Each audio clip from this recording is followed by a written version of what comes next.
Na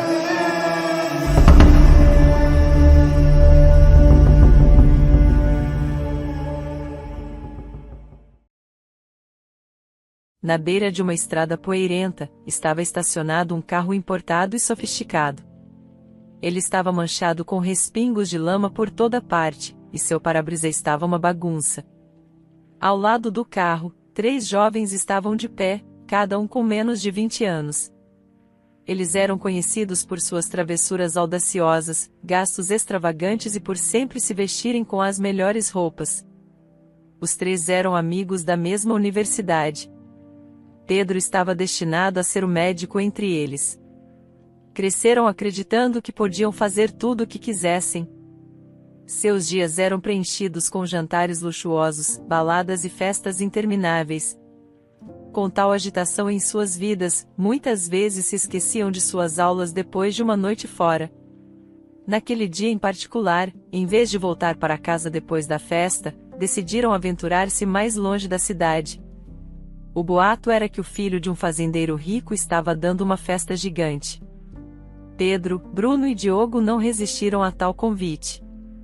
A festa terminou e, ao voltar para o carro brilhante estacionado numa área lamacenta, os olhos de Bruno brilharam com uma ideia travessa.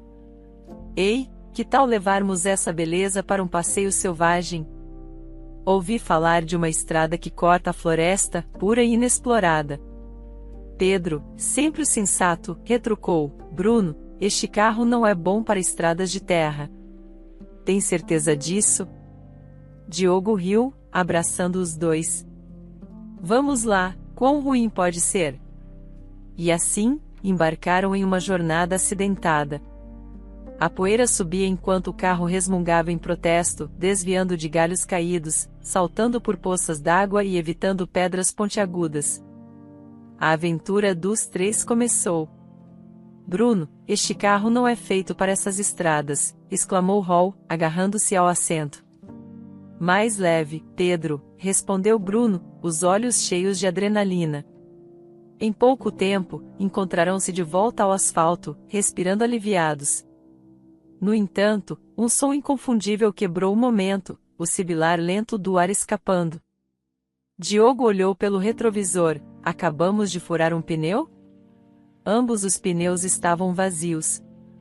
Bruno se jogou no assento. Ok, talvez não tenha sido uma boa ideia. Diogo retrucou: sério? Você acha? No meio da escuridão, Pedro pegou seu telefone. Vou chamar um guincho, disse ele, soando hesitante, mas pode demorar para chegarem. Estou sem dinheiro, disse Bruno, preocupado. Deveríamos ligar para meu pai? De jeito nenhum.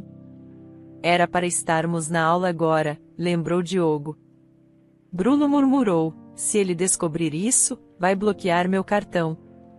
Depois de pensar um pouco, Diogo sugeriu: primeiro, vamos voltar para a cidade, nos arrumar e depois um de nós volta com o guincho. Bruno e Pedro trocaram olhares, percebendo que o plano de Diogo fazia sentido. O cheiro de álcool ainda os envolvia, evidência da noite agitada. O amanhecer estava chegando e eles estavam começando a se recuperar. Pedir carona era algo novo para eles. A ideia de estender o polegar esperando pela gentileza de um estranho era algo estranho e humilhante. Porém, como diz o ditado, sempre há uma primeira vez.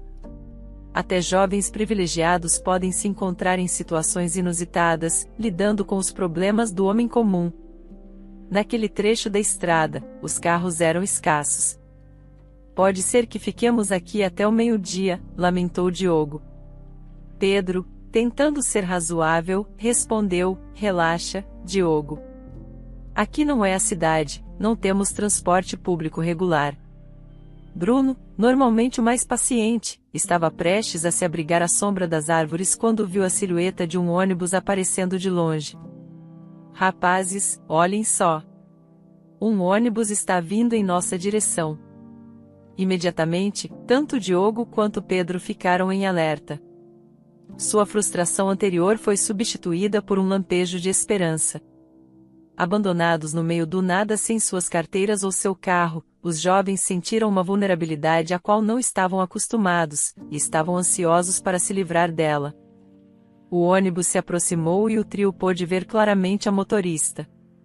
Era uma mulher, provavelmente na casa dos 30 anos, adornada com um lenço distinto que ligeiramente cobria sua testa. Não esperavam uma mulher ao volante, hein? Pedro comentou, tentando trazer um pouco de humor enquanto subia no ônibus. Seu comentário provocou risadas de seus amigos, e a risada coletiva foi alta o suficiente para atrair olhares curiosos e desaprovadores de alguns dos passageiros. O inconfundível cheiro de álcool emanava deles, lembrando um velho bar no final de uma longa noite. Com sua casualidade habitual, os rapazes procuraram seus assentos. Ao pagar a tarifa, jogaram descuidadamente o dinheiro em direção à motorista, como se estivessem simplesmente dando uma gorjeta a um músico de rua. Pode ficar com o troco, talvez ajude com a maquiagem, Diogo comentou com insolência. Ela provavelmente nem pode pagar os produtos de qualidade, Bruno completou, causando outra onda de risadas entre os três.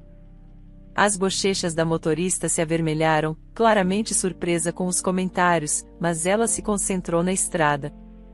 Além de suas funções de motorista naquele dia, ela tinha a responsabilidade adicional de gerenciar tarifas e passageiros. O comportamento barulhento dos três jovens claramente estava testando sua paciência. Finalmente, ela se virou parcialmente para se dirigir a eles. Senhores, podem baixar suas vozes? Este não é um transporte particular. O trio ficou surpreso com o comentário da motorista. Eles estavam acostumados a receber concordâncias e elogios em restaurantes, onde os funcionários os bajulavam. Lojas literalmente desenrolavam o tapete vermelho, garantindo que estes clientes abastados se sentissem atendidos a cada momento. Esse tipo de deferência era quase uma rotina em suas vidas, mas hoje eles encontraram seu par na motorista do ônibus, Tânia. Ela não se deixaria influenciar pelo status ou pelas palhaçadas deles. Seu objetivo era claro: dirigir com segurança e seguir as regras. No entanto, os rapazes não estavam dispostos a deixar isso passar sem criar um alvoroço. Você deveria manter seus olhos na estrada, Diogo começou, elevando sua voz para que todo o ônibus ouvisse. Quem teve a ideia de deixar uma mulher dirigir o ônibus? Não há homens por perto que possam fazer o trabalho? A risada de Pedro e Bruno ecoou, cortante e estridente, semelhante à de hienas. Tânia segurou firme o volante, mas manteve a calma. Ela já havia ouvido comentários semelhantes antes, mas ouvi-los destes jovens mimados era especialmente doloroso. Silenciosamente ajustando seu lenço, ela fez uma curva com precisão. Em cerca de 40 minutos, ela estaria livre do trio incômodo que, por acaso, encontrou-se em sua rota naquele dia. Tânia era uma adição recente a esta rota. Antes disso, ela dirigia um ônibus compacto entre o trânsito pesado da cidade. Mas seu coração ansiava pela liberdade da estrada. Sempre foi seu sonho pilotar um ônibus em rotas intermunicipais mais longas. Desde os 18 anos, Tânia estava atrás do volante, dominando a arte de dirigir uma vasta gama de veículos, desde motos ágeis até caminhões enormes. Sua paixão por comandar veículos grandes não era apenas uma escolha pessoal. Era um legado. Surgiu das inúmeras memórias que fez com seu pai durante seus anos de formação. O pai de Tânia, um motorista experiente, costumava levá-la em suas viagens. Essas não eram apenas viagens casuais, mas sim oportunidades para ela testemunhar o mundo das grandes máquinas. Ela sentava-se ao lado dele nas cabines ruidosas de caminhões, sentia o rugido dos caminhões semi-reboques sob ela e até vivenciava as conversas animadas em ônibus. Cada viagem com seu pai era uma aventura, uma lição. Ela observava, fascinada, enquanto ele manobrava esses imensos veículos por vielas estreitas e autoestradas movimentadas. Com o tempo, Tânia não apenas adquiriu as habilidades, mas também o amor de seu pai pela direção. E à medida que crescia, não se tratava apenas dos veículos, mas das memórias, lições e laços que compartilhava com seu pai que alimentavam sua paixão. Sempre que Luísa via o entusiasmo de Tânia por veículos, ela balançava a cabeça em descrença. Sério, Tânia? Você é uma mãe? Tem uma casa para cuidar, um filho começando a escola e uma mãe doente para olhar. Por que essa obsessão por caminhões e ônibus? Quer dizer, dirigir um carro, tudo bem, mas um ônibus? Tânia respirou fundo antes de responder. Luísa, você me conhece há muito tempo. Sabe o quão próximo eu era do meu pai e quanto tempo passamos na estrada. Esses caminhões e ônibus não são apenas veículos para mim, são minhas memórias de infância. Não espero que você entenda, mas faz parte de quem eu sou. Para Tânia, dirigir não era apenas estar atrás do volante. Era a sua maneira de encontrar paz no meio do caos de sua vida. O familiar ronco do motor e a estrada aberta ajudavam a encontrar clareza, especialmente após o tumultuado ano que teve. Um ano atrás, seu marido, Gabriel, a abandonou e ao seu filho, André. Os rumores na cidade sugeriam que ele havia se apaixonado por uma mulher mais jovem e rica. Muitos em seu círculo não se surpreenderam, dizendo que Gabriel nunca foi do tipo casadoiro. Mas para Tânia, ele já havia sido seu tudo. Tânia nunca esqueceria seu primeiro dia trabalhando no terminal de ônibus. Assim que entrou, o lugar vibrou com cochichos e risadinhas. Alguns motoristas pareciam divertidos, enquanto outros claramente desaprovavam. Mais uma, exclamou um motorista, garantindo que todos o ouvissem. Outro entrou na brincadeira. O que vem a seguir? Uma mulher consertando motores? Tânia respirou fundo, controlando a vontade de mostrar qualquer sinal de fraqueza. Estou aqui para fazer meu trabalho, assim como vocês, disse ela, a voz firme, mas o coração acelerado.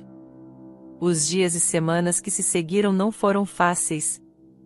Mais de uma vez, Tânia questionou suas escolhas. Mas ela se recusou a desistir. Ficava até tarde para praticar, dirigindo seu ônibus vazio pelo terminal para aperfeiçoar cada manobra. A reputação de Tânia no terminal de ônibus sofreu uma mudança significativa após um incidente dramático em uma de suas rotas regulares. Ela estava dirigindo seu caminho usual quando um caos irrompeu à frente. Um jovem, da idade de Tânia, foi forçado a tomar uma decisão angustiante quando um motorista imprudente invadiu sua pista. Com apenas segundos para reagir, ele optou por desviar seu carro para uma árvore, em vez de arriscar uma colisão direta. O impacto foi tão violento que a frente do carro se amassou como uma lata de refrigerante, prendendo-o lá dentro. Para piorar, faíscas do impacto provocaram um incêndio devido a uma linha de combustível rompida, transformando o veículo em uma bomba-relógio. Os instintos de Tânia tomaram conta dela. Ela imediatamente encostou o ônibus na beira da estrada, pegou o extintor de incêndio do seu suporte e correu em direção ao veículo em chamas. Ela agiu com a eficiência e confiança de alguém que havia passado por um treinamento de emergência, embora não tivesse feito.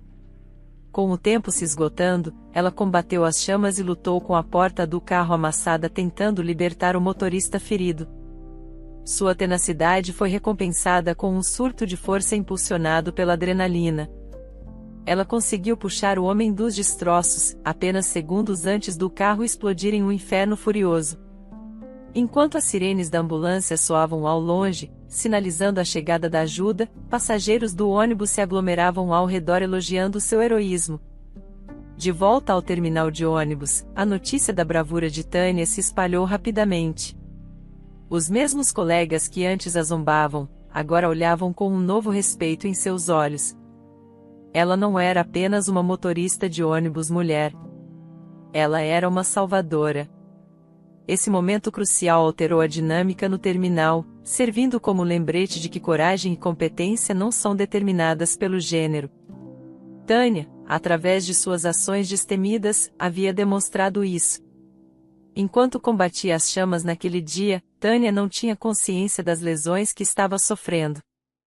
Foi apenas mais tarde, quando a adrenalina se dissipou, que ela realmente compreendeu o dano, queimaduras em suas mãos e rosto, deixando dolorosas lembranças daquele dia aterrorizante. Enquanto ela conseguia esconder as marcas em seus braços com roupas, uma cicatriz significativa em sua testa se tornou um ponto de atenção involuntário. Muitos amigos ofereceram conselhos sobre como ela poderia esconder a cicatriz, alguns recomendando que ela deixasse o cabelo crescer para formar uma franja que a cobriria.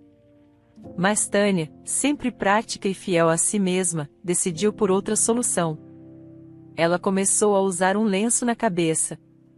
Não só mascarava a cicatriz efetivamente, mas também mantinha sua visão clara e livre de cabelos. Com o tempo, o lenço na cabeça evoluiu de uma escolha funcional para um emblema da bravura e tenacidade de Tânia.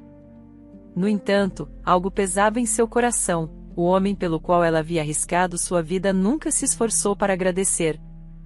Tânia não esperava grandes gestos ou recompensas financeiras, um simples buquê de suas adoradas rosas brancas teria aquecido seu coração, ou até mesmo um punhado de margaridas silvestres, que ela frequentemente avistava e colhia durante suas viagens, teria um grande significado para ela. Mesmo assim, ela continuou suas rotas com sua dedicação habitual, frequentemente colocando flores frescas em seu painel, dirigindo pelo exato local onde uma vez enfrentou o perigo de frente. Pedro, Diogo e Bruno tinham se tornado mais audaciosos com o tempo, agindo como se fossem intocáveis. Seu comportamento perturbador não se limitava apenas a Tânia, eles também atormentavam outros passageiros. Tânia chegou ao seu limite. Já os avisei antes, ou se acalmam ou encontram outra carona, disse Tânia firmemente. Apenas continue dirigindo e cuide de seus negócios, disse Bruno com desprezo. E o que é essa coisa na sua cabeça? É algum tipo de uniforme de motorista? Pedro disse com um sorriso irônico, apontando para o lenço de Tânia. A visão de Tânia ficou embaçada à medida que as lágrimas enchiam seus olhos.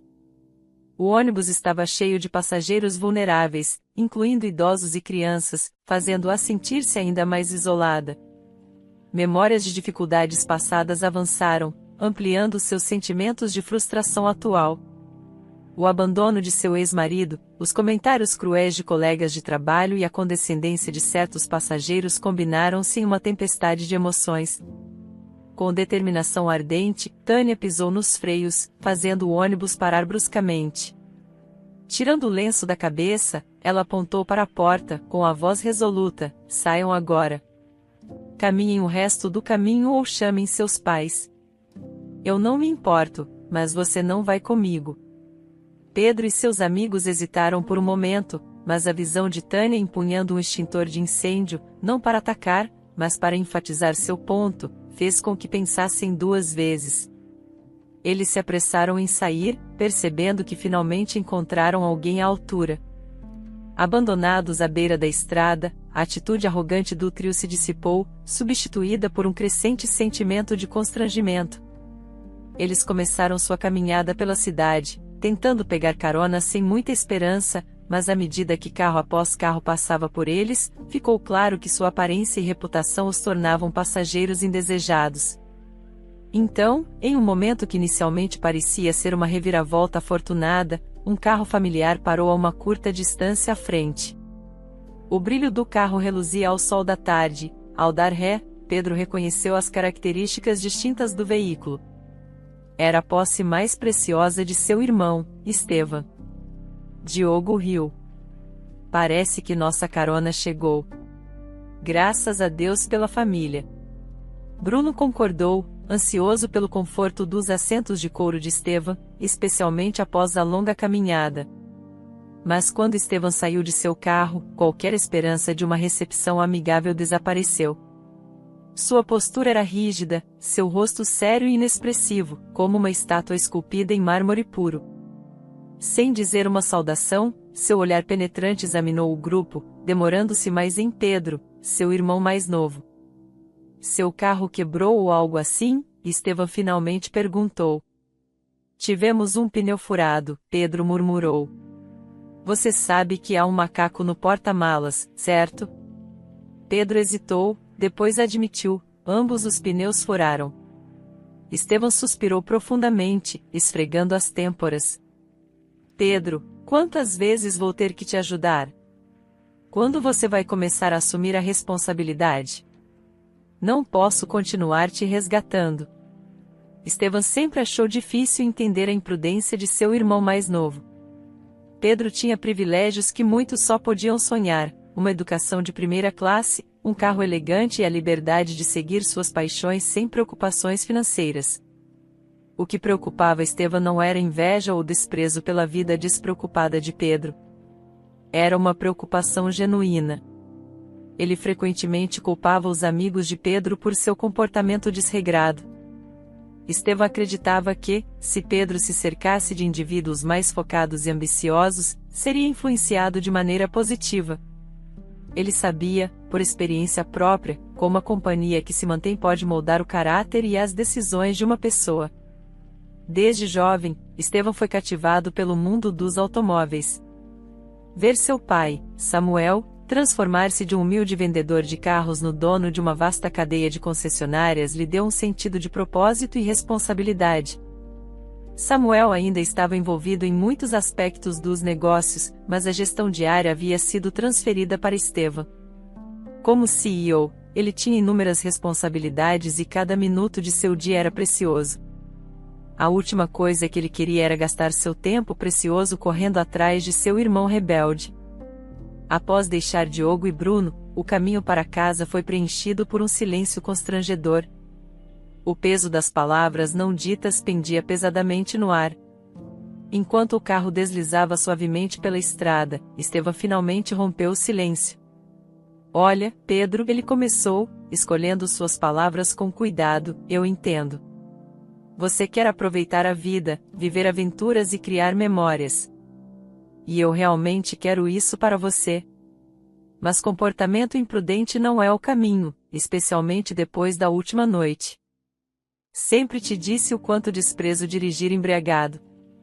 Não se trata apenas de sua segurança, mas de todos na estrada. Só quero que você entenda os riscos e pense antes de agir. É só isso. A voz de Estevão, embora firme, também tinha um tom de profunda preocupação. Ele esperava que sua mensagem ressoasse com seu irmão mais novo, direcionando-o para um caminho melhor. A aversão profunda de Estevão por motoristas bêbados não era infundada. Apenas um ano antes, ele havia sido vítima de um terrível acidente de carro causado por um motorista embriagado. O impacto foi tão severo que ele foi mergulhado em coma. Médicos incertos se ele acordaria. Por 3 agonizantes meses, sua família observou, esperando e orando por sua recuperação. Embora ele tenha conseguido se recuperar, as cicatrizes, tanto físicas quanto emocionais, permaneceram. Memórias daquela fatídica noite ainda o assombravam, dando-lhe pesadelos. Era um capítulo de sua vida que ele desejava fechar, mas o trauma frequentemente ressurgia, especialmente quando via outros trilhando o mesmo caminho imprudente. Pedro estava profundamente ciente dessa história dolorosa, mesmo que Estevão não a explicitasse. A simples menção de dirigir embriagado era suficiente para Pedro conectar os pontos, percebendo a profundidade da preocupação por trás das palavras de Estevão. Toda vez que Estevão falava sobre o assunto, era um lembrete sutil do angustiante suplício que ele havia suportado e do valor da vida em si. Naquela noite, depois de estacionar seu ônibus no depósito, Tânia começou sua inspeção usual de fim de dia. Ela frequentemente encontrava itens perdidos em seu ônibus, geralmente brinquedos ou guarda-chuvas. Enquanto caminhava pelo ônibus, um objeto preto chamou sua atenção. Entre o assento e o painel estava um celular. As lembranças dos 3 rapazes barulhentos imediatamente invadiram sua mente. Com sentimentos mistos, ela pegou o telefone, guardando-o em seu bolso. Ao chegar em casa, o aroma da refeição da noite preenchia o ar, uma distração bem-vinda. Era um jantar simples, mas cheio de amor para seu filho, André, e sua mãe, Isabela. Sentados à mesa, compartilharam histórias de seu dia, com André narrando animadamente suas aventuras na escola. Depois do jantar, enquanto Tânia e André jogavam um jogo de tabuleiro, o telefone esquecido começou a vibrar. Cautelosamente, Tânia atendeu, sua voz um pouco defensiva. A voz do outro lado era hesitante. Olá, senhora. Acredito que deixei meu telefone em seu ônibus. Posso passar para pegá-lo? Lembrando-se do incidente anterior, Tânia perguntou: foi você quem fez um comentário sobre meu lenço? Pedro encolheu-se, arrependimento evidente em sua voz. Ele esperava recuperar seu telefone sem mergulhar nos desagradáveis acontecimentos do dia anterior. Senhora, peço desculpas sinceramente. Estávamos fora de linha, especialmente depois de beber demais. O que dissemos estava errado. Posso ter meu telefone de volta? Ao ouvir a sinceridade em sua voz, Tânia amoleceu um pouco. Você pode vir amanhã, antes das 7 da manhã ou depois das 8 da noite. No dia seguinte, ainda carregando o peso de suas ações, Pedro pediu a ajuda de seu irmão, Estevam. Ele precisava do apoio moral, embora tivesse omitido os detalhes do incidente. Logo, encontrarão-se diante da porta de Tânia, a ansiedade de Pedro crescendo a cada segundo. Você poderia pegar o telefone para mim? Prefiro ficar no carro, Pedro pediu nervosamente a seu irmão mais velho. Sensível à sua hesitação, Estevam indagou: por que você não quer ir sozinho? Após uma pausa, Pedro admitiu: tivemos um desentendimento com ela no ônibus ontem. Prefiro não encará-la novamente. Suspirando e balançando a cabeça, Estevam decidiu ir sozinho. Ele se aproximou da porta da casa e bateu. Depois de esperar um momento, Tânia atendeu, seus olhos pousando sobre Estevam enquanto ela segurava o celular de Pedro em sua mão. Olá. Sou Estevam, irmão de Pedro. Vim buscar o telefone dele, explicou. Tânia ficou momentaneamente surpresa, reconhecendo Estevam como o jovem que ela havia resgatado do terrível acidente de carro. Ela ficou em silêncio, entregando o telefone a ele. Confuso com seu silêncio, Estevam agradeceu. Obrigado, disse, começando a se virar. Mas antes que pudesse sair do alpendre, Tânia falou, sua voz firme: diga ao seu irmão que ele precisa aprender bons modos.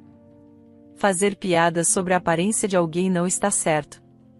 Estevam assentiu, seu rosto sério. Sinto muito pelo que meu irmão fez. Ele tem muito a amadurecer. Vou conversar com ele. Antes de sair do alpendre, Estevam observou por um momento o lenço que Tânia usava. Não era mera curiosidade, mas uma sensação de déjà vu. Enquanto Tânia começava a fechar a porta, Estevam hesitou antes de perguntar. Espero que não pareça imprudente da minha parte, mas qual é a história por trás do lenço? Tânia hesitou por um momento, seus olhos brilhando com lágrimas contidas.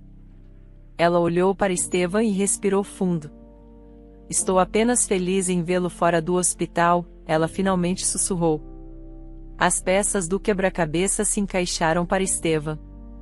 Tânia era a mulher que os resgatou dos destroços em chamas do carro.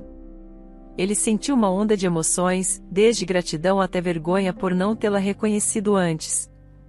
Eu não percebi, Estevam gaguejou. Sinto muito. Depois do acidente, tive problemas de memória. Estive tentando encontrar a pessoa que me salvou, mas não tinha pistas.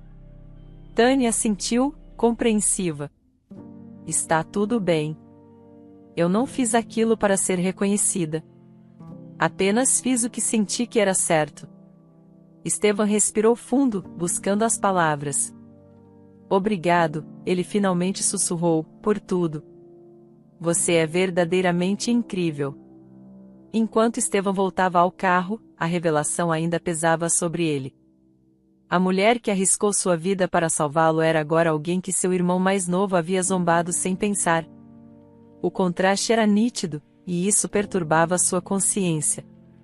Ele repassou a conversa em sua mente, admirando a humildade de Tânia. Ao se aproximar do carro, olhou para trás, em direção à casa de Tânia, observando o exterior simples e o jardim bem cuidado. Ela era uma heroína, e no entanto, vivia uma vida cotidiana modesta.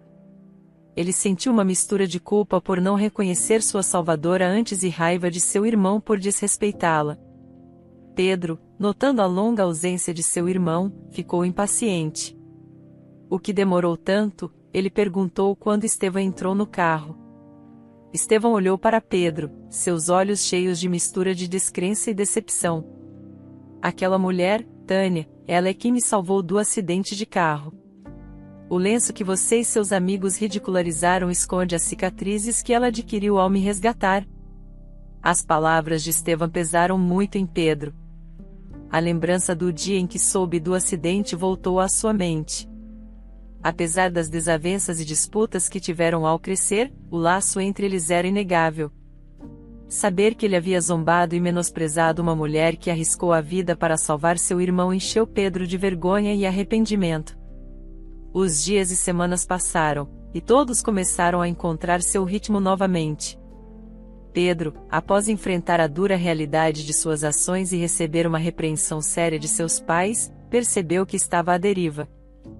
Ele se reencontrou em seus estudos de medicina, entendendo a enorme responsabilidade que vinha com sua escolha profissional. Afinal, tornar-se médico não era apenas sobre prestígio.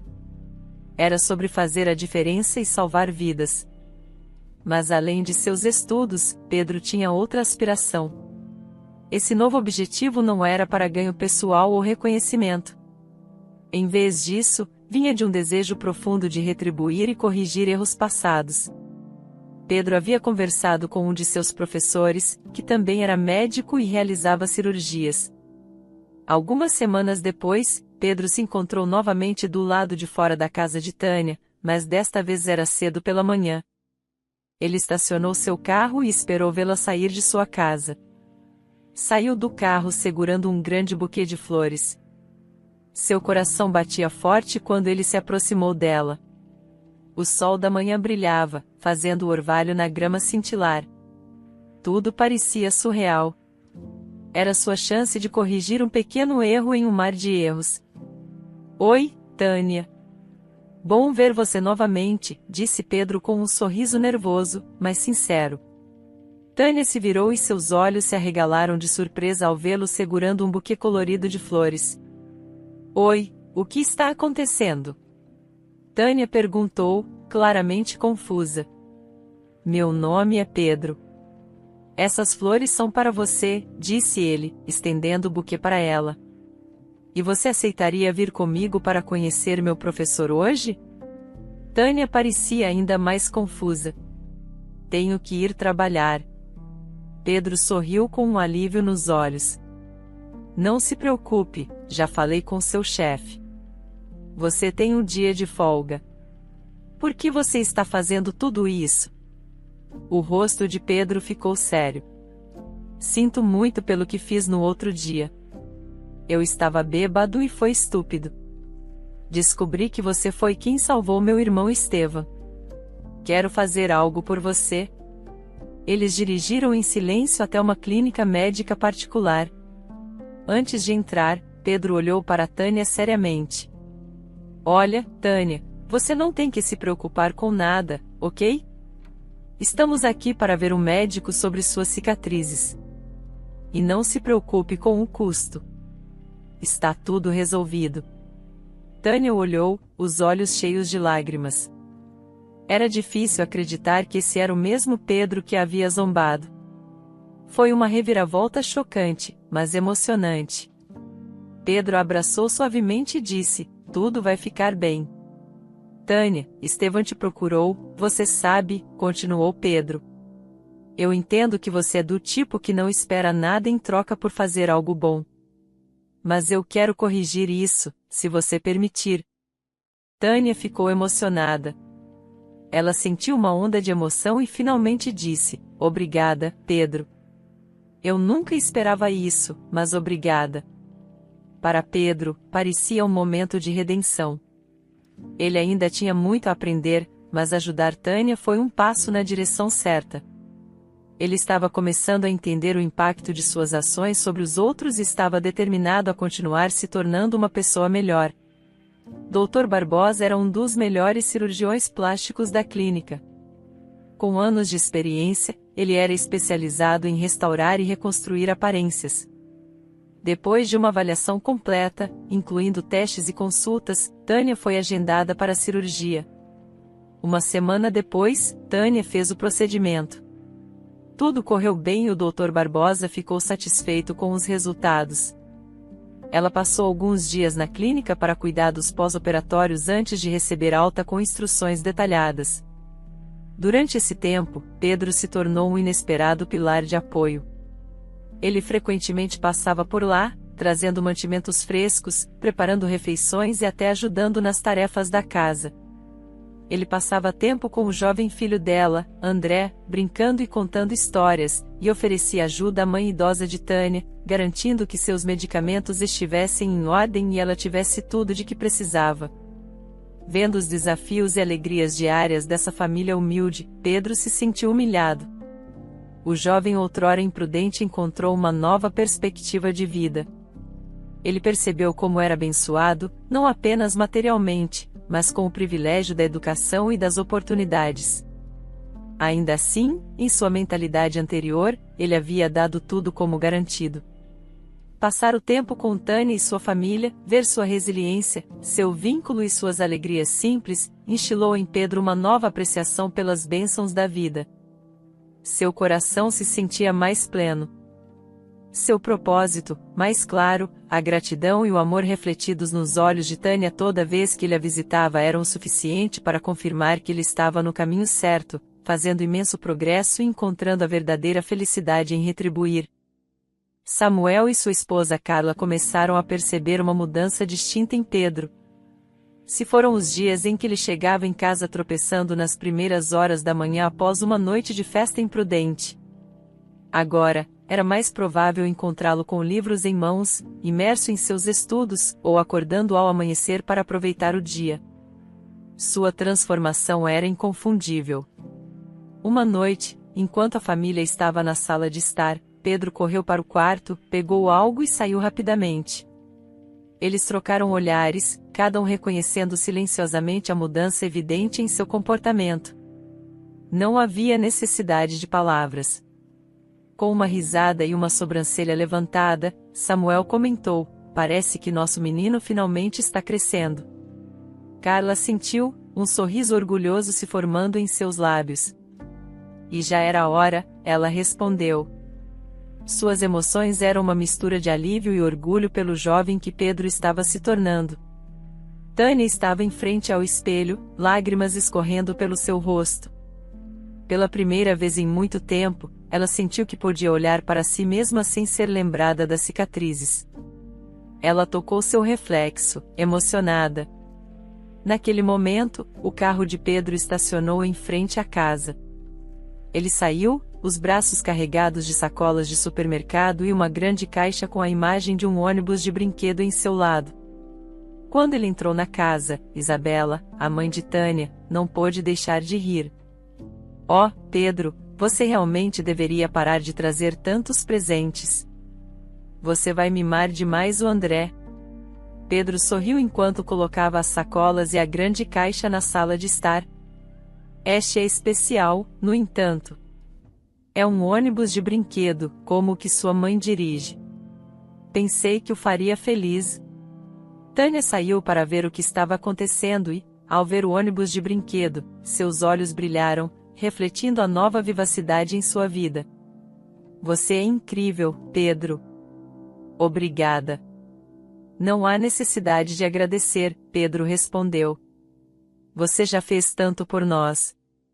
Isso é o mínimo que eu poderia fazer." A família de Pedro estava acostumada com seus jantares de sexta-feira juntos. Mas esta sexta-feira foi diferente. Todos estavam sentados e prontos, exceto por Pedro. Quando ele entrou pela porta, Carla não resistiu e perguntou sobre suas frequentes e misteriosas ausências ultimamente. Sorrindo, Pedro olhou para seu irmão, Estevam, e depois virou-se para sua mãe. "Mãe, você se lembra de como eu te importunava pedindo uma irmã quando eu era pequeno?" Sua mãe riu. "Oh, você era implacável, querido." Estevão aqui não estava muito feliz com seus pedidos, já que ele já era seu irmão. A sala se encheu de risadas, mas foi interrompida quando o telefone de Pedro vibrou com uma nova mensagem. Pedro se levantou, sua expressão ficando séria. Bem, acho que encontrei alguém que gostaria de chamar de irmã. Olhares curiosos o seguiram enquanto ele caminhava até a porta da frente e abria. Para surpresa de todos, ali estava Tânia, parecendo absolutamente deslumbrante em um vestido simples e elegante. Por semanas, Pedro havia convidado Tânia para jantar, mas ela sempre recusava. Desta vez, no entanto, ela finalmente aceitou. Pedro se virou para encarar Estevão, seus olhos brilhando com lágrimas contidas. Eu te amo, irmão, ele sussurrou. Estevão lutou para manter suas próprias emoções sob controle. Ele era geralmente reservado, não gostava de mostrar seus sentimentos, mas ver a genuína gratidão e afeto de Pedro por Tânia, a mulher que salvara sua vida, o comoveu profundamente. Aquilo era um testemunho da profundidade de seu laço fraterno. E quando os olhos de Estevão encontraram os de Tânia, uma emoção diferente agitou-se dentro dele. Ele viu uma mulher linda e forte que passou por muita coisa. As cicatrizes que ela outrora escondia com seu lenço agora haviam desaparecido. Mas era sua força interior e resiliência que verdadeiramente o cativaram. Ele sentiu uma conexão, um puxão, algo que não experimentava há muito tempo. Naquele momento, em meio ao calor aconchegante da família e do amor, novos começos estavam germinando. Estevão podia sentir isso em seus ossos. Era o começo de algo significativo. Tânia sorriu, percebendo que a bondade que ela havia dado no passado retornou a ela das maneiras mais inesperadas.